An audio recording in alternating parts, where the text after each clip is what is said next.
Bismillah, alhamdulillah, wa salatu wa salam ala rasulillah wa ala alihi wa ashabihi wa man ittaba' hudahu wa ma tawfiqi illa billah alayhi tawakkaltu wa ilayhi unibu amma ba'd. Donc j'essaie de vous faire un résumé du sujet de la visite du prophète alayhi salam à travers cet ouvrage. Et des ouvrages comme ça, il y en a beaucoup. Des savants comme l'imam al-Alawi, al-Maliki et d'autres. Et ces ouvrages-là, si ça vous intéresse, on pourra les faire en entier. Hein. C'est un petit livre là qui fait 160 pages, mais c'est très petit. Je dirais qu'on peut le faire en 4 heures, 5 heures, d'accord? Peut-être 5 séances d'1 heure ou 3 séances de 2 heures, d'accord? En privé. Si ça vous intéresse, dites-le moi, comme ça on lit mot par mot, phrase par phrase. Vous me connaissez, moi j'ai l'habitude de faire des cours longs, je me fais violence pour faire un cours concis. Donc reprenons donc la deuxième partie. Donc il nous parle, le cheikh, il a fait un chapitre, le mérite de visiter la tombe du prophète alayhi salam et non pas la mosquée, la tombe du prophète alayhi salam. D'accord? Parce qu'après on va prouver que le prophète alayhi salam est vivant dans sa tombe, vu que les martyrs sont vivants dans leur tombe. Donc à plus forte raison, le prophète alayhi salam est vivant dans sa tombe. D'accord? Donc on va parler de ça.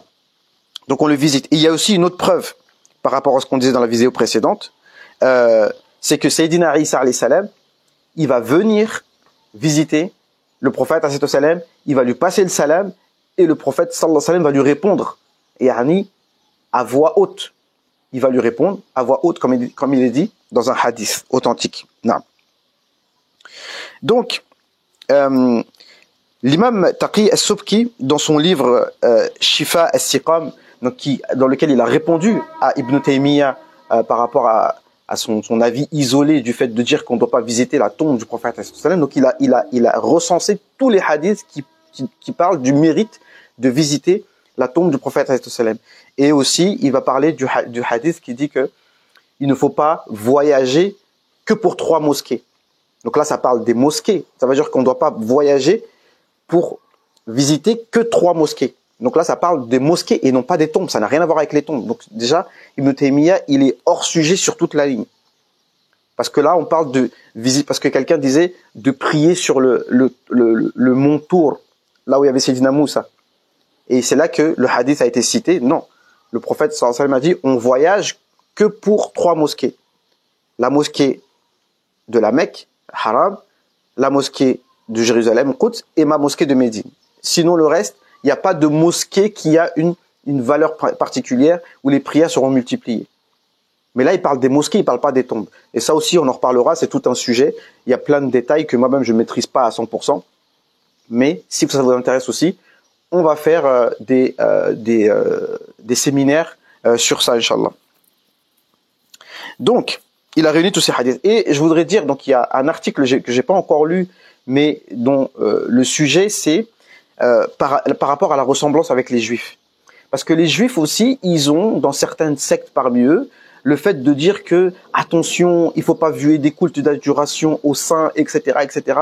Cette shirkophobie aussi, qui n'a pas lieu d'être, mais qui en vérité, qui cache, hein, parce que c'est ça le contenu des propos qui sont dits par nos chouyours, qui cache en fait un manque de respect, j'ai envie de dire, ou un manque de vénération, entre guillemets, on s'est bien compris, vénération, ça ne veut pas dire adoration, je sais plus, de révérence envers les prophètes. Et ça, c'est une caractéristique des juifs, malheureusement. C'est-à-dire que on sait qu'avec leurs prophètes, idhab anta faqatila, c'est-à-dire ils avaient toujours cette froideur vis-à-vis de leurs prophètes, ce qui n'est pas le propre de cette umma. Et aussi le fait de refuser ce qu'on appelle le culte des saints, c'est aussi une manière, alors je suis certain que 90% d'entre eux c'est pas volontaire, mais le résultat c'est quoi? C'est que en effaçant tous les sites historiques qu'il y avait à la Mecque et Médine, eh ben ils participent à faire oublier notre histoire. Parce que je prends une histoire qui n'a rien à voir, Ben Laden, souvenez-vous, on ne sait même pas c'est ce qui est vrai, ce qui est faux là-dedans, mais bon, dans les médias, ce qui est sorti, c'est que Ben Laden, soi-disant, ils l'ont jeté en mer. Parce qu'ils n'ont pas voulu qu'il ait une sépulture, qu'il ait une tombe, pour ne pas que les gens se recueillent, n'est-ce pas, chaque année, par exemple, se recueille auprès de sa tombe et que sa mémoire reste. Donc, pour oublier son histoire, etc. Donc, ils veulent pas qu'il ait de sépulture. Vous comprenez? Et alors qu'on voit comment les Wahhabis, malheureusement, ont détruit combien, et ça aussi, on en parlera, de sites historiques. Non. Donc ensuite, il y a le hadith de Shadd al-Rihal, donc de voyager pour visiter la tombe, pour visiter les mosquées, qui n'a rien à voir avec le fait de visiter les tombes. Et aussi, le cheikh nous a parlé donc du fait que le prophète sallam est vivant. Donc là, on peut rentrer dans le sujet. Qu'est-ce qu'on doit dire et faire? Déjà, la première chose à savoir, c'est que le prophète sallam est vivant dans sa tombe. Donc ça aussi, c'est un sujet qu'il faut prendre le temps de développer. On en a parlé beaucoup dans des vidéos précédentes et dans des playlists, d'accord? On peut citer un hadith dans l'Isra wal Mi'raj que Nabi sallallahu alayhi wa sallam, quand il a fait l'ascension nocturne, il est passé devant la tombe de Sayyidina Moussa, il l'a trouvé dans sa tombe en train de prier. Donc les prophètes sont vivants dans leur tombe, d'accord? Et les actions leur sont présentées. Donc il faut déjà savoir que le prophète est vivant, parce que je sais pas ce que les Wahhabis y croient. Ils croient que ça y est, ils croient que la mort c'est du néant comme ça c'est la croyance des mécréants. Les prophètes sont vivants, et pas que les prophètes. Il y a aussi un hadith, je vais un peu vite, qui sont authentiques, hein, parce que là j'ai pas le temps, donc je cite pas les sources, etc. Mais les sources, quand on fera le séminaire, je vous dirai tout à tête reposée, que même les actions sont présentées à nos proches. Et il y a plein de hadiths, plein. Alors ils sont pas tous 100% authentiques, mais ils sont hyper nombreux. Et les sahaba ne peuvent pas se permettre de dire ça s'ils n'ont pas entendu du prophète. C'est-à-dire que nos actions sont présentées à nos proches. Il y avait Abu Dhar ou Abu Darda qui disait « Oh Allah, je cherche protection auprès de toi que lorsque je vais rencontrer mon oncle maternel, Abdullah ibn Rawaha, qui soit fâché contre moi. » Parce que nos actions sont présentées à nos proches. Donc il ne faut pas faire honte à nos proches aussi. Donc même ceux qui sont morts parmi nos proches musulmans, eh bien nos actions leur sont présentées. Donc à plus forte raison au prophète alayhi salam. D'accord? Voilà. Et donc, de savoir que le prophète alayhi salam, on peut le voir à l'état d'éveil. Donc ça aussi, c'est un long sujet à parler. Donc le prophète alayhi salam est vivant parmi nous et on peut le voir donc dans le rêve. Et quand on le voit en rêve, c'est qu'on l'a vu en vrai. Et il est possible qu'on le voit aussi à l'état d'éveil. L'imam Suyuti a écrit un livre à cet égard. Et un élément de preuve, c'est que le prophète alayhi salam a prié en tant qu'imam devant tous les prophètes. Donc ça veut dire bien qu'il a vu aussi les autres prophètes, donc à l'état d'éveil. Ça c'est dans la sourate 32. Nous avons donné à Sayyidina Moussa le livre, et ne sois pas en doute que tu l'as rencontré. Donc Sayyidina Muhammad, il a rencontré Sayyidina Moussa, c'est écrit dans le Coran. Il l'a rencontré. Ne sois pas en doute sur le fait que tu l'as rencontré. Non. Donc j'ai fini à peu près ce que je voulais dire. Aussi dans ces quelques minutes. Donc ça c'est en guise d'introduction pour savoir maintenant lorsqu'on se présente devant la tombe du prophète alayhi salam, qu'est-ce qu'on doit dire et qu'est-ce qu'on doit faire. Tout simplement, je reprends le verset, d'accord, qui est recommandé de réciter par les 4 écoles. Par les 4 écoles. Les 4 écoles nous disent que lorsqu'on arrive devant la tombe du prophète alayhi salam, on doit réciter ce verset. A'udhu billahi minash shaitanir rajim. فكيف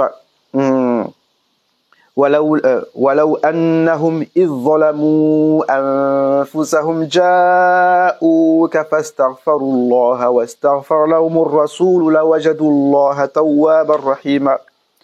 Pourquoi, lorsque tu te fais du tort à toi-même, جاءوك, qui viennent auprès de toi et qui demandent pardon à Allah Azza wa Jal, et que le prophète demande pardon pour eux et qui trouvent Allah Azza wa Jal pardonneur.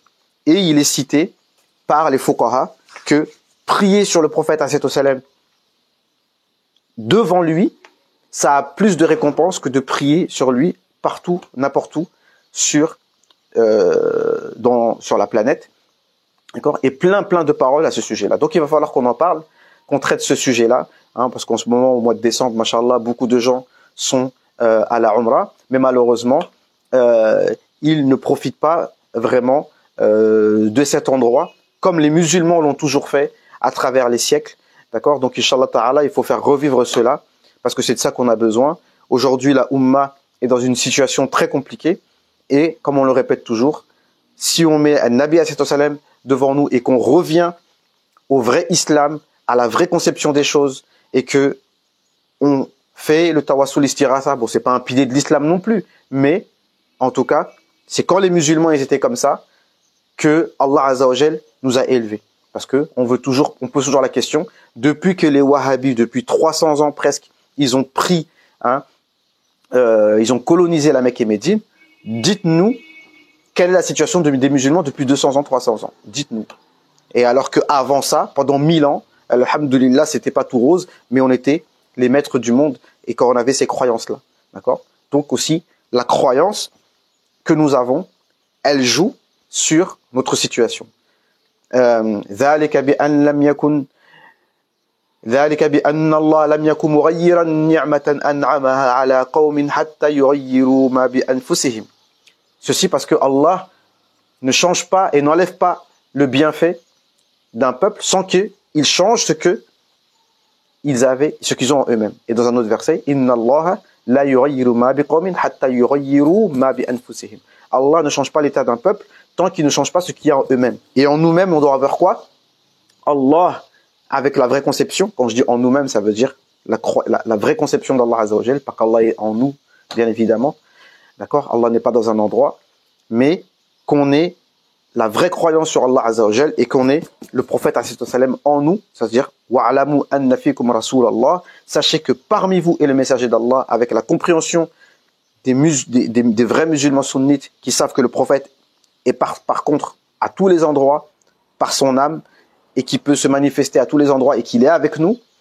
Si on comprend cela, bi'iznillah, à ce moment-là, quand les musulmans reviendront à cette croyance-là, ça veut dire que Allah Azza wa Jal aura décrété que le moment est venu pour nous de reprendre notre honneur comme on l'avait. Et ça, de toute façon, on le sait qu'à un moment donné, l'imam Mahdi va revenir et que le Khilafa Rashida va revenir et que Sayyidina Aïssa va revenir et que les musulmans seront en place.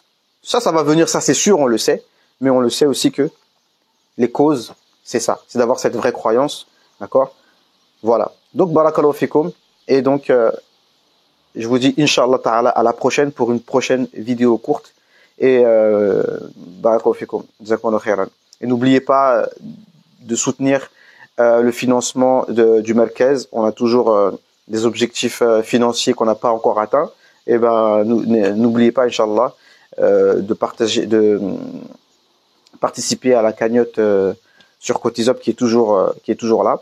D'accord? Et partagez-la autour de vous. Jazakumullahu khairan.